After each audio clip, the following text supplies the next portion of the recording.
What's up, Athena fam? My name is Jay O'Keel, Facility Advisor for Athena Ag. I have 14 years of cannabis cultivation experience and manage 40 strain-specific zones over 20,000 square feet of canopy. I also study environmental science and plant biology at Ohio University. In this series, we will go over the art of fine-tuning your irrigation strategy to influence plant growth, maximize yield, and optimize quality. We'll show you how to leverage technology and data to make informed decisions about when and how much to irrigate. The key to achieving optimal plant growth depends on making precise adjustments to both the environment and the root zone. Once all environmental factors are properly managed, implementing a proper irrigation strategy can elevate your garden to the next level. I cannot stress this enough. Running a high substrate EC may burn your plants when all environmental factors are not within the correct ranges. Make sure to reference our environmentals chart to make sure your environment is completely dialed in before attempting to run an elevated EC in the substrate. Now let's talk about the necessary tools required to fine-tune your irrigation strategy. Probably the two most important tools we have in the garden, the EC and pH meter. To give our plants the most effective nutrient solution, we need to make sure our nutrient concentration and pH is at optimal levels. Be sure to calibrate these meters often. To be able to see the EC within the root zone, a substrate sensor is crucial for us to decide when to irrigate and for how long. A precise irrigation strategy can require up to 20 irrigation events, sometimes more. So a timer or controller that will allow you to program multiple events is really important. And last but not least, a dialed-in irrigation setup. This will allow us to provide nutrient solution to our plants in equal and precise amounts. A proper irrigation setup would include a pressure sensing pump, particulate filters, and micro irrigation emitters such as quarter-gallon and half-gallon per hour netafim emitters. I won't go into too much detail about irrigation setup on this video, but if you're looking to get a professional irrigation setup designed for your facility, check out Demeter Designs. They can help take the guesswork out of irrigation design and make installation more efficient by creating fertigation and irrigation plan sets and rendering. Now that you understand the necessary tools needed for implementing a successful irrigation strategy, let's go over some of the common irrigation terms. Volumetric water content percent, or VWC, the volume of water a substrate is holding at any given time. Shot, a single irrigation event. Maintenance shots, P2 irrigation events that maintain your peak VWC percent target throughout the day. Field capacity, the maximum water holding point of a substrate, or the runoff point of a substrate. Full saturation, when a substrate can no longer hold any more water and VWC percent can no longer increase. Runoff, the water that is drained from a substrate. Dryback, the period between irrigation events when the substrate is drying out. This is the difference in VWC percent from the last irrigation event of the day to the first irrigation event of the following day. Additional dryback, the decrease in VWC percent that occurs during P3 after the lights turn on and before the first irrigation event of the day. I like to use the saying, transpiration before irrigation. Pore water EC, or PWEC. The EC of the water within the pores of the substrate. We also refer to this as substrate EC in these videos. Input EC, the EC of a solution applied through irrigation events. Peak VWC percent target, the VWC percent established by the last P1 event and maintained through the day by P2 phase. EC stacking, the strategy of limiting runoff and or increasing dryback to increase substrate EC. Now let's talk about your substrate. Selecting the correct substrate size will allow you to have more control over your VWC percent and substrate EC. Think of a 1-gallon pot as a Ferrari and a 5-gallon pot as a semi-truck. The Ferrari is much more agile compared to the semi-truck, making it easier to change directions and weave through traffic to our desired destination more quickly. The same concept applies to controlling our substrate EC and VWC percent. The smaller the substrate size, the faster our dryback will be, making it easier to adjust water content and substrate EC with strategic irrigation events. The type of substrate size we use needs to be predictable and consistent. This is why I recommend using either 100% cocoa or rock wool. Both substrates consist of a single texture throughout and do not contain any aeration materials such as perlite that could give us false readings when using our substrate sensors. In my opinion, 2-gallon cocoa pots or 6x6 rock wool cubes are the most ideal substrates for a precise irrigation strategy. Both substrates have predictable drybacks and are easily manipulated with irrigation events. We covered the essential tools and terms of precision irrigation, setting the foundation for optimizing plant growth. Understanding these basics is vital for a successful irrigation strategy, but we have just scratched the surface of precision irrigation. Today we'll be covering crop steering. Crop steering is an advanced cultivation technique that involves making fine adjustments to environmental factors such as temperature, humidity, light, and substrate EC to promote stress at specific times to manipulate plant growth. We will focus on how to manipulate irrigation events to effectively encourage either vegetative or generative growth. This allows the grower to steer the plant towards the desired result. Why would we want to stress our plants? Stress can actually be a good thing when it's timed right. Inducing stress will push more generative growth cues, while alleviating stress will trigger a vegetative growth response. Vegetative growth is when a plant's energy is focused on producing more roots, shoots, leaves, and increasing flower size. Plants that are in a vegetative growth phase will typically grow taller and wider. Generative growth is when a plant's energy is focused on producing flower sites more rapidly. Plants that are in a generative growth phase will typically grow more compact with shorter internodal spaces.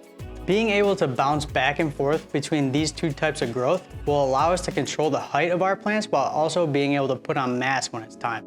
So you must be wondering, how can irrigation strategy promote vegetative or generative growth?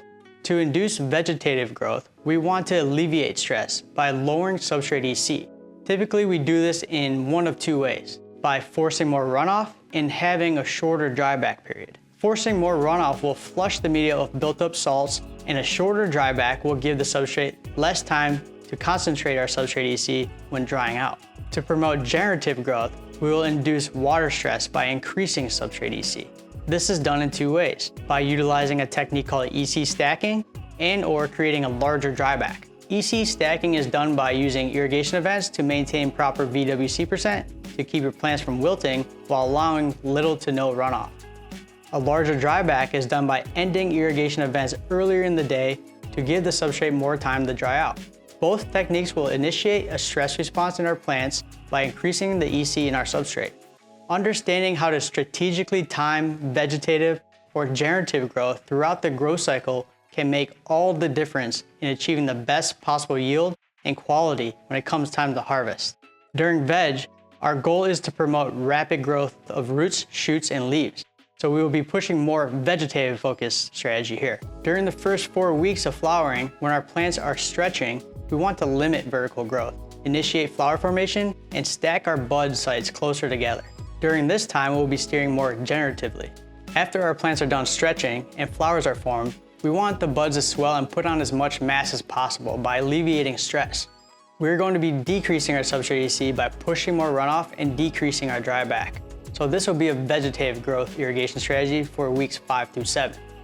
And finally, when our plants are 2 weeks away from harvest, we want to reduce any built-up nutrients in our substrate and encourage our flowers to ripen.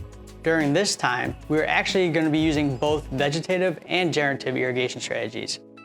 How is this possible? We will be forcing more runoff to flush our media to decrease substrate EC, but we will be also ending our irrigation events earlier in the day to create a larger overnight dryback.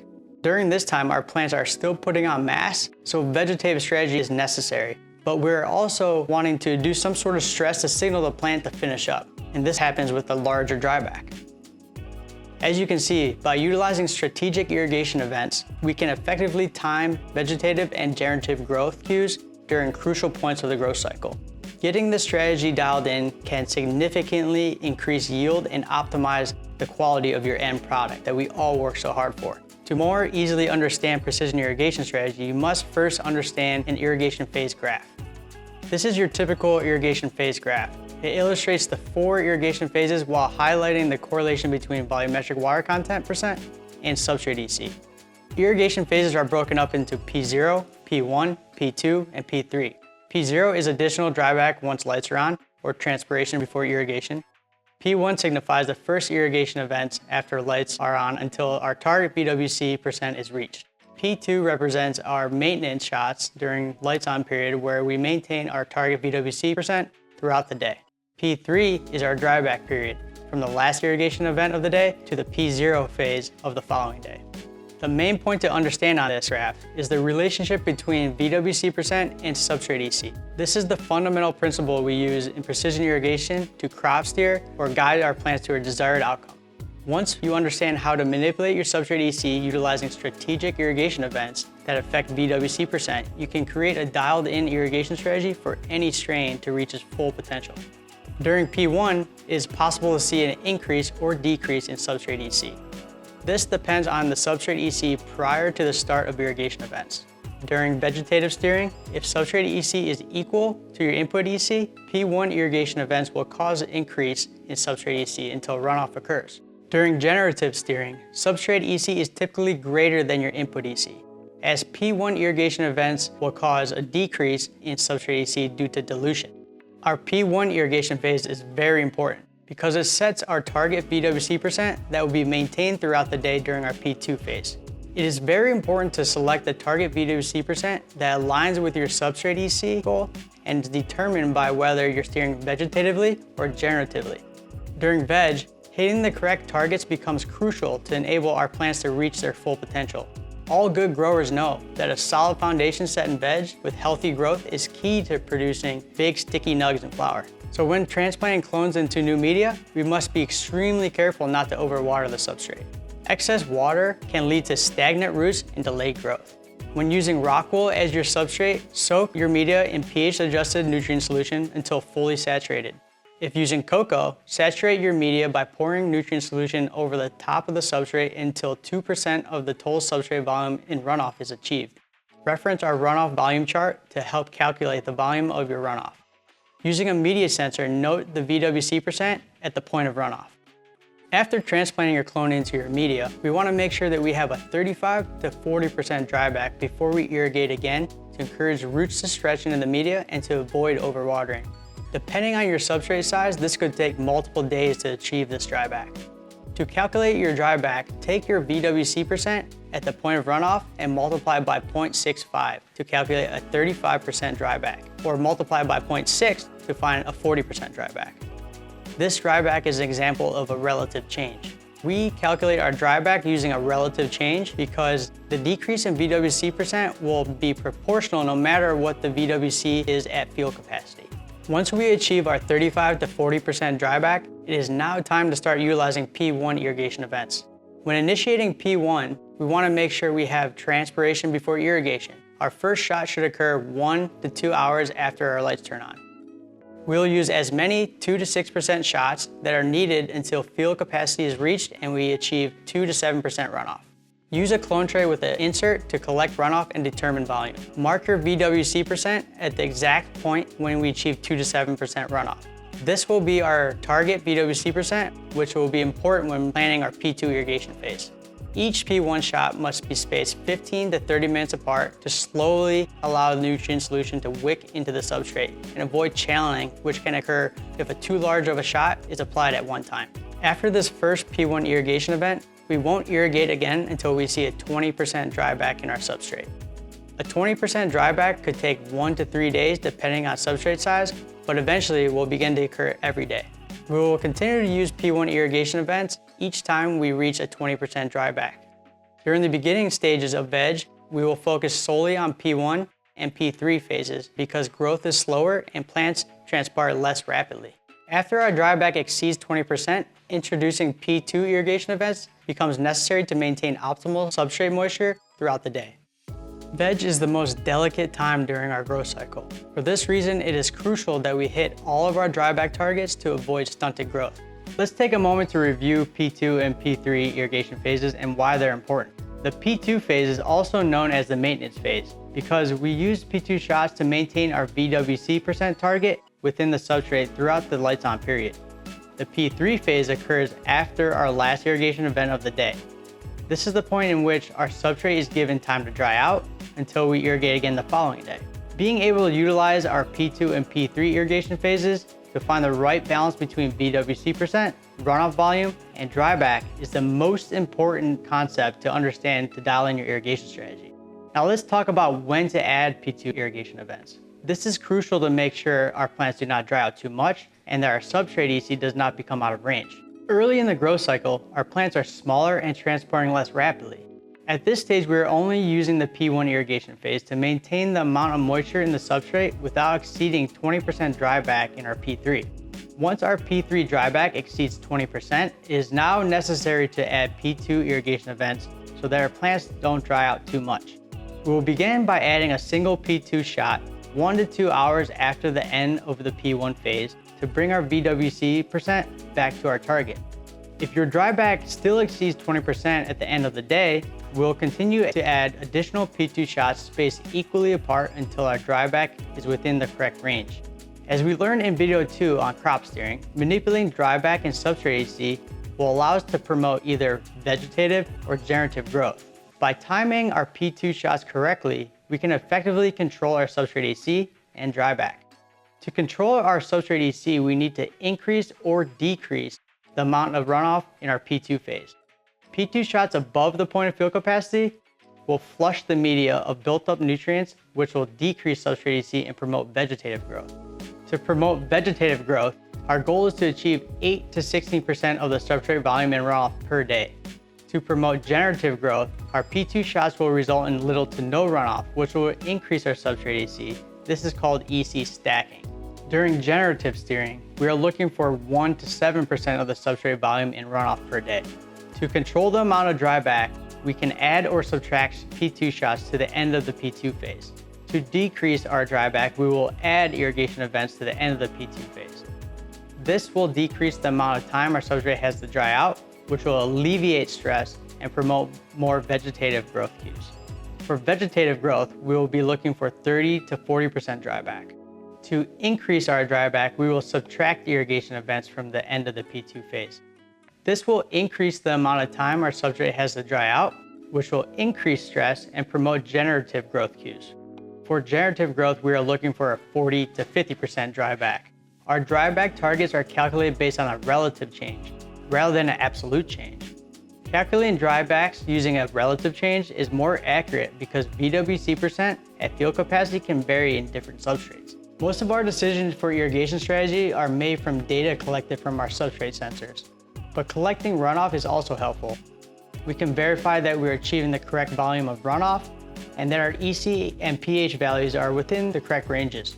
Properly collecting runoff is crucial to making the correct changes to our irrigation strategy throughout the growth cycle. Now let's get into our runoff procedure.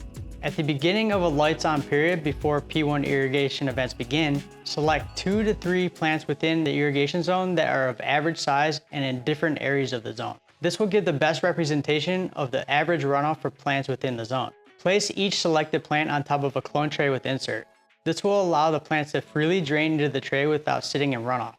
Allow P1 and P2 irrigation phases to run as normal. Collect runoff from each tray immediately after the P2 irrigation phase ends to avoid loss due to evaporation. Measure the volume of runoff in a graduate cylinder. Using a calibrated EC and pH meter, test runoff EC and pH. Compare runoff EC to substrate EC on substrate sensor to validate accuracy of substrate sensor. Runoff EC tends to be slightly lower than substrate EC.